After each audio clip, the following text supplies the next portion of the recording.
ஒரு லேடி இவ்வளோ தூரம் கட்டி காப்பாற்றி ஒரு கட்சியை வச்சுருந்ததுனால தான் இன்றைக்கெல்லாம் நீங்கள் பேசுகிறீங்க. நீங்களாம் தலைவரை ரொம்ப அப்படியே இதுவாக செய்கிறீங்கன்னு அர்த்தமே இல்லை. நீங்கள் டிஸ்கிரேஸ் பண்ணுறீங்க. யாரெல்லாம் அம்மாவை இந்த மாதிரி அசிங்கமாக பேசுகிறாங்களோ அவங்களாம் தலைவருக்கு தே ஆர் டூயிங் டிஸ்கிரேஸ். நீங்கள் அம்மா துரோகம் பண்ணாங்க, அப்படி பண்ணாங்க, இப்படி பண்ணாங்க, என்னென்னவோ கமெண்ட் போடுறாங்க, அதெல்லாம் ஹைட் பண்ணிடுறாங்க. பட் நான் என்ன சொல்கிறேன்னா, நீங்கள் தான் பண்ணுறீங்க. அப்போ தலைவரை ஒரு ஆக்டராகவே பார்த்துட்ருக்கீங்க.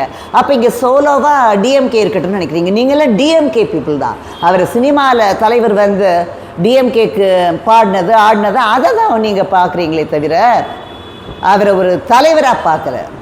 நீங்கள் பிரமாதமாக தலைவரை பற்றி என்கிட்ட பேசுகிறீங்க.